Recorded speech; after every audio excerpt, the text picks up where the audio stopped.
최근 미국의 유력 일간지인 월스트리트 저널의 보도에 따르면 월가에서는 중앙은행인 연준과 시장 사이에 치킨 게임이 한창 진행 중이라고 합니다. 연준의 FOMC 의원들은 이구동성으로 기회가 있을 때마다 금년 중에 금리 인하는 없을 것이라고 마치 주문처럼 외쳐대고 있습니다. 반면에 시장의 투자자들은 연준의 말을 그대로 믿지 않고 있습니다. 오히려 연준의 주장을 받아들이기를 거부할 정도입니다.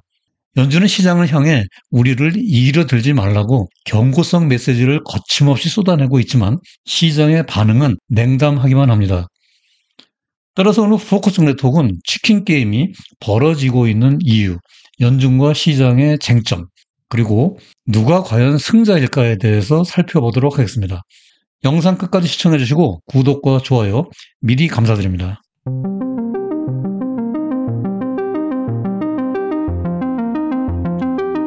안녕하세요. 포커스 네트워크의 우버 박사입니다. 오늘은 월스트리트 저널이 지난주 목요일 보도한 기사 한 줄로 시작해 보도록 하겠습니다. 여기서 보듯이 기사 제목이 연준과 치킨 게임에 갇혀있는 시장입니다. 원래 치킨 게임이란 1950년대 미국 젊은이들 사이에서 유행한 자동차 게임의 이름에서 유래했다고 하죠. 어느 한쪽이 양보하지 않으면 충돌하여 같이 죽을 수밖에 없는 극단적인 게임 이론입니다. 한쪽이 핸들을 돌리면 서로 파국을 피할 수는 있습니다. 하지만 핸들을 돌린 쪽이 치킨, 즉 겁쟁이가 되고 말지요. 지금 월가에서는 자동차 대신에 연준과 시장 사이에 금리 게임이 한창 벌어지고 있습니다.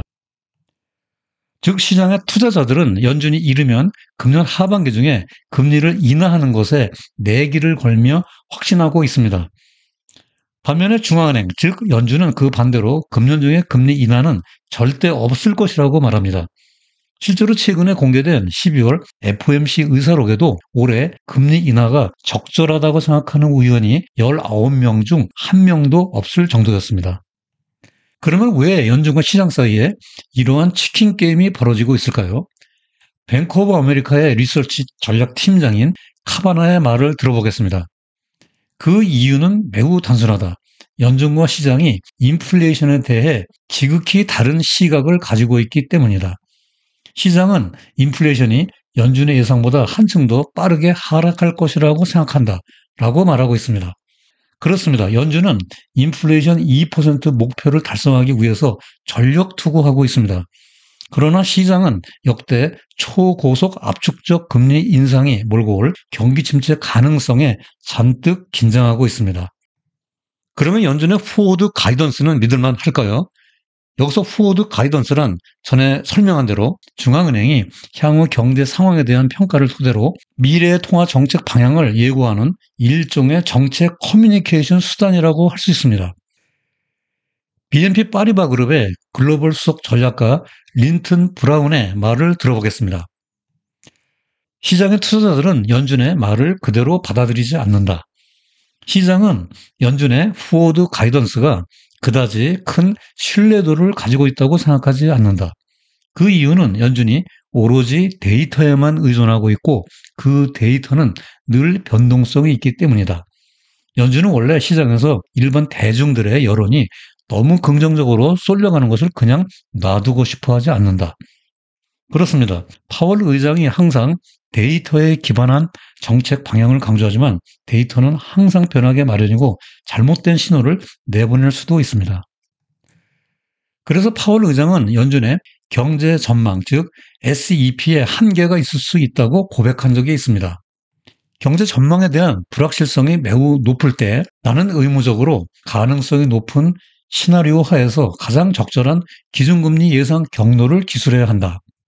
하지만 이러한 추정치가 자주 잘못 해석될 수 있고 가장 가능성이 높은 것이 별로 가능성이 없는 것이 될 수 있다는 한계를 잘 알고 있다라고 말했습니다. 그렇습니다. 여기 연준이 매 분기마다 발표하는 경제 전망 추정치와 점도표상의 기준금리 예상치는 19명 의원들 개인들의 가정에 의해서 작성되는 것이므로 한계가 있을 수밖에 없습니다. 현실적으로 연준과 시장 사이의 치킨 게임은 인플레이션의 이중성에서 나온다고 해도 과언이 아닙니다. 즉 전체와 부분이 따로 움직이는 구성의 오류입니다. 여기 왼쪽 그래프에서 보듯이 과거 3개월간 CPI 전체 등락률은 적색으로 마이너스 0.1%까지 하락하고 있는 반면에 근원 CPI는 청색으로 0.3%까지 상승하고 있습니다. 전체와 근원이 엇박자로 움직이고 있는 것입니다. 오른쪽에서 적색의 상품 가격은 마이너스 1.1%까지 하락하고 있는 반면 청색의 서비스 가격은 0.6%까지 상승하고 있습니다. 시장은 아무래도 하락하는 적색선에 더 주목하게 되고요. 반면에 연준은 상승하는 청색선에 주의를 기울이게 됩니다.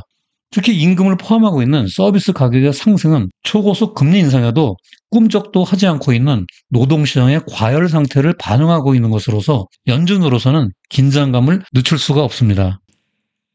그러나 여기 블룸버그의 기사는 연준과 시장의 치킨 게임의 양상을 정확하게 보도하고 있습니다. 기사 제목처럼 금리 인하가 없다고 연준이 외쳐대는 주문은 경기 침체를 우려하는 시장에 의해 거부당하고 있습니다.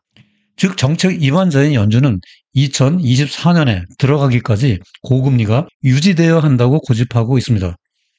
반면 시장은 경제가 망가지게 되므로, 즉 경기 침체가 오므로 2023년 후반에 금리가 인하되어야 한다는 주장입니다.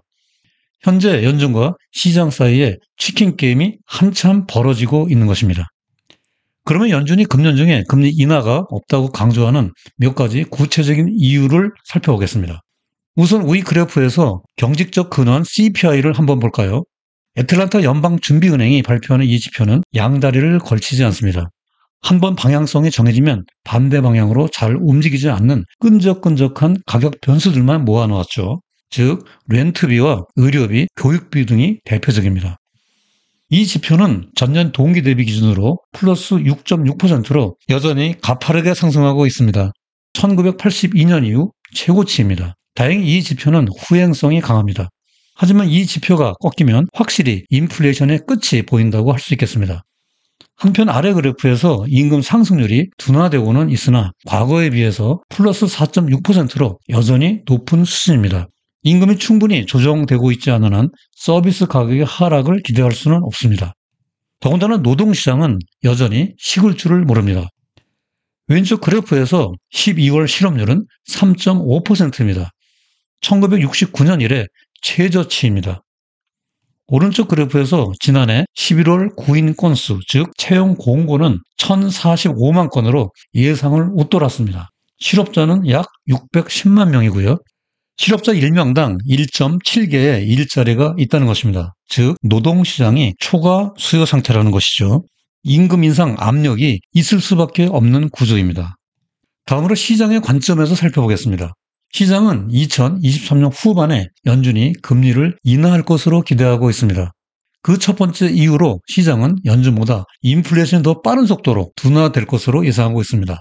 월스트리트 저널이 월가의 71명의 이코노미스트를 대상으로 한 설문조사를 보면 CPI 인플레이션이 금년 12월에 3.1%로 하락할 것으로 조사되었습니다. 이를 연준이 목표로 하는 개인 소비지출, 즉 PCE 기준으로 환산하면 2%에 근접할 것으로 보입니다. 연준이 그때까지 고금리를 유지할 이유가 전혀 없다는 것입니다. 한편 12개월 이내에 경기 침체가 올 확률은 가파르게 상승하여 61%에 이르고 있습니다. 시장은 지난해 연준의 초고속 압축적 금리 인상이 경기 침체의 후폭풍을 몰고 올 것을 이렇게 우려하고 있는 것입니다. 이러한 위험을 감수하고 연준이 고금리를 오랫동안 유지하는 것은 무모하다고 시장은 보고 있는 것이죠. 여기 이 그림은 연준의 금리 인상이 경제에 영향을 미치는 파급 효과의 로드맵을 보여주고 있습니다.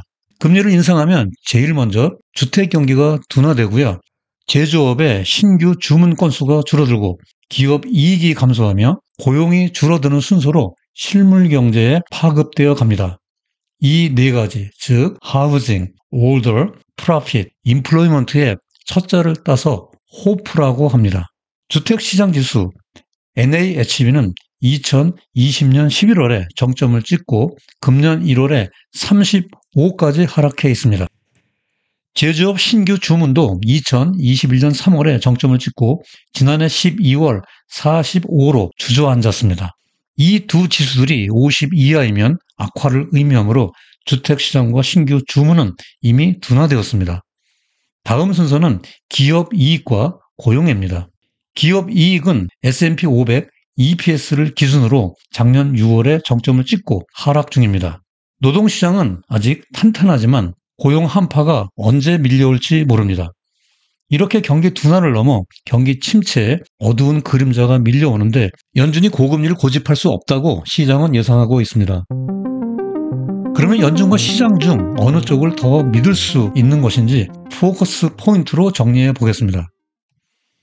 월스트리트 저널은 연준이 매 분기마다 발표하는 경제 전망 요약 보고서에서 경제 및 금리에 대한 추정치와 투자자들이 금리 선물 시장에서 읽어내는 예상치 사이에는 중요한 기술적 차이가 있다고 봅니다. 여기에는 두 가지 이유가 있는데요.